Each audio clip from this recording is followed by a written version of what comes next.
I still remember the first time my mother sat me down on that cracked, vinyl kitchen chair, a comb in one hand and a tub of relaxer in the other. I couldn't have been older than 6, too young to understand the complex relationship I would one day have with my hair. All I knew was that sitting there, the chemical burn on my scalp, the tears in my eyes, and the strong smell filling the room felt like a rite of passage, an initiation into some form of beauty I didn't yet grasp. For as long as I could remember, straight hair had always been celebrated. It was in the movies I watched, the magazines I thumbed through, and the classrooms where I spent my days. Girls with long, smooth strands walked with an air of confidence that I deeply envied but never felt I could attain. It wasn't until I was much older that I understood how deeply entrenched these beauty standards were, not just for me, but for generations of Black women before me. The awakening. Fast forward to my early 20s. I was fresh out of college and working in an office full of women who all seemed so put together, so effortlessly polished. I had just gotten another relaxer, feeling the familiar sting on my scalp, and when I looked in the mirror after blow-drying my hair, I felt nothing. Where was the confidence I'd been chasing for years? Why did I feel like I was constantly hiding a part of myself? It was during this time that I began to see more women on social media embracing their natural hair. Curls, coils, kinks, they were being celebrated in ways I had never seen before. But with the celebration came another wave of insecurities. How could I embrace something I didn't know how to care for? How could I transition from the only version of myself I'd ever known? The decision to go natural wasn't as simple as throwing out the relaxer and letting my hair grow. It was emotional. I had to confront years of conditioning, years of being told, implicitly and explicitly, that my natural hair was unmanageable, that it wasn't professional, that it wasn't beautiful.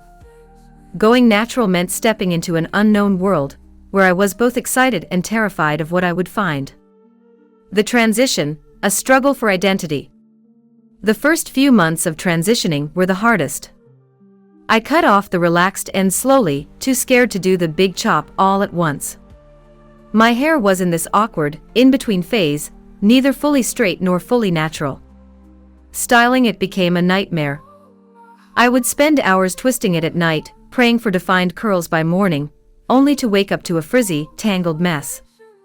I was late to work more times than I could count, and each time I stepped out of the door, I felt the weight of the stares, the whispers, the questions. What are you doing with your hair? Are you sure this is a good look for you? When are you going back to the salon? My self-esteem plummeted. Each comment felt like a stab, a reminder that I didn't quite fit into the mold of what was deemed acceptable or pretty.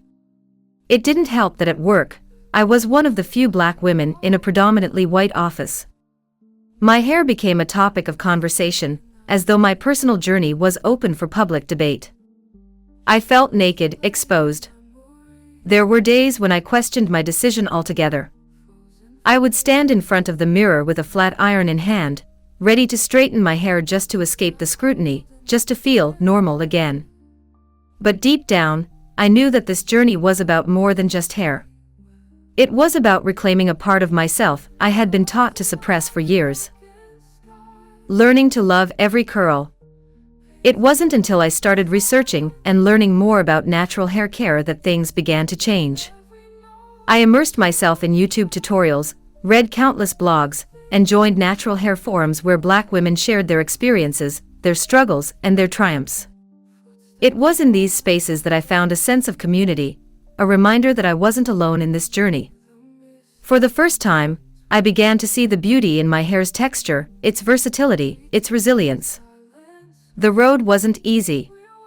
I experimented with countless products, spent a small fortune on creams, gels, oils, and deep conditioners, trying to find the perfect combination for my hair type.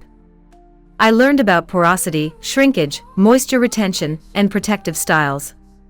I discovered that natural hair isn't a one-size-fits-all journey. Each curl pattern, each strand, has its own unique needs. But beyond the products and the routines, I had to confront something deeper, the internalized shame I carried about my hair. I had to unlearn the idea that straight hair was the standard of beauty, and that my natural hair was somehow inferior. This was perhaps the hardest part of the journey, letting go of decades of conditioning, and allowing myself to love what I had always been taught to hide. The emotional weight of the journey. There were days when I would look at my reflection and feel empowered, like I was finally coming into my own. But there were also days when I would sit on the bathroom floor, tears streaming down my face, frustrated with my hair and frustrated with myself. The emotional weight of the journey was more than I had anticipated. I remember one particularly difficult day. I had spent hours doing a twist out, meticulously parting and twisting each section of my hair, hoping for the perfect result. When I woke up the next morning and untwisted my hair, it was a frizzy, undefined mess. I was crushed. It wasn't just about the hair, it felt like a personal failure, as though I was somehow incapable of mastering something that seemed to come so easily to others. I called my best friend in tears, venting about my frustration. She listened patiently, and then she said something that stuck with me: "You're learning to love a part of yourself that you've been told not to love for years. It's not supposed to be easy. But it's worth it." That was the turning point for me. I realized that this journey wasn't about achieving perfection. It was about learning to embrace imperfection, learning to accept my hair in all its forms, even on the bad hair days. It was about redefining beauty on my own terms for myself. Crown confidence, finding my harmony. As the months went by, I started to notice a shift. My hair became easier to manage, not because it had changed, but because my attitude toward it had. I stopped comparing my curls to those of others, stopped chasing after the perfect twist out, and started focusing on what made my hair unique.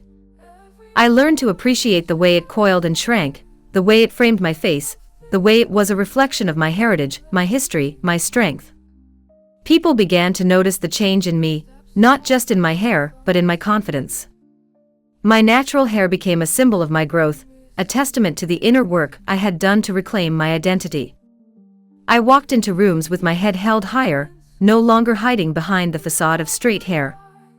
I felt free from the societal pressures to conform, free from the internalized shame that had weighed me down for so long. Sharing the journey, a guide for others. Looking back now, I realize that my hair journey was never just about hair. It was about self-discovery, about learning to love and accept myself fully, even the parts that the world told me weren't worthy of love. It was about breaking free from the chains of Eurocentric beauty standards and embracing the beauty that lies in diversity. That's why I decided to write Crown Confidence, a Black woman's guide to natural hair care for every curl pattern. I wanted to share my story, not just the triumphs, but the struggles, the tears, the moments of doubt. I wanted other Black women to know that they are not alone in this journey, that their hair is beautiful, that they are beautiful. This book isn't just a hair care guide. It's a love letter to every Black woman who has ever felt ashamed of her natural hair, to every woman who has ever doubted her worth because she didn't fit into society's narrow definition of beauty. It's a reminder that our curls, our kinks, our coils are crowns that we wear with pride. Through this book, I hope to empower women to embrace their natural hair, not just as a style choice, but as an act of self-love, as a declaration of confidence. Every curl pattern, every texture is unique, and with the right care, every woman can find harmony in her hair, just as I did. So to every woman reading this, your hair is a reflection of your journey, your strength, your beauty. Wear your crown with pride, and remember that you are enough, just as you are. Overcoming the struggle, the healing process begins. As I continued down my natural hair journey, I realized that I couldn't do it alone. It wasn't just a matter of figuring out the right products or routines, it was about healing the years of emotional baggage I had carried. I had to unlearn so much, and it wasn't an easy process. One of the first things that helped me tremendously was therapy, not just for my hair, but for the way I saw myself. I had been holding on to a lot of insecurities, a lot of self-doubt rooted in how I was taught to perceive beauty. My therapist helped me understand that my struggles with my hair were deeply intertwined with my struggles with identity and self-worth. She helped me work through the pain of feeling othered in spaces that didn't value my natural beauty, and provided me with tools to build my confidence from the inside out. The emotional healing process also involved surrounding myself with women who understood what I was going through. I joined a natural hair support group, which was like a safe haven for me. The women in this group weren't just sharing product recommendations, they were sharing their journeys, their highs and lows, their setbacks and successes. It was comforting to know that I wasn't the only one struggling. It wasn't just about hair anymore, it was about sisterhood, about lifting each other up through the process of self-discovery. Then there was the physical care aspect, learning how to care for my hair in a way that nurtured both its health and my mental well-being. I sought advice from natural hair specialists, and one piece of advice that stuck with me was that I had to be patient with my hair, just as I needed to be patient with myself.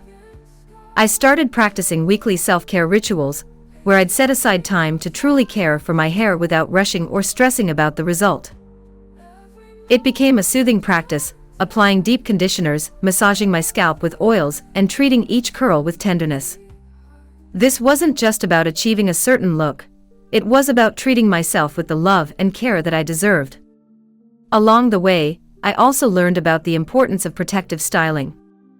I had never realized that braids, twists, and other protective styles weren't just a way to change up my look, they were an essential part of caring for my hair and preventing damage. I began experimenting with different styles that allowed me to keep my hair healthy while also embracing its natural texture. But even with all of this progress, there were still moments of doubt, times when I'd feel frustrated or insecure. Those old habits of comparing myself to others, of wondering if I'd ever get to a place where I felt fully confident, still crept in from time to time. It was during one of those low moments that I stumbled upon a book recommendation in one of my natural hair forums, a book that would change everything for me. The Game Changer, Crown Confidence. The book was Crown Confidence, a Black woman's guide to natural hair care for every curl pattern. I hadn't heard much about it before, but the title immediately grabbed my attention. At that point, I was ready to try anything that could help me feel more at peace with my hair, and ultimately, with myself. When I opened the first chapter, I felt an immediate sense of connection. The author's voice was like that of an old friend, understanding, compassionate, but also knowledgeable and full of wisdom. She didn't just talk about hair care routines, she delved into the emotional aspects of natural hair that I had been grappling with for so long. She understood the journey, the struggle, and the triumph that comes with learning to love and care for your natural hair.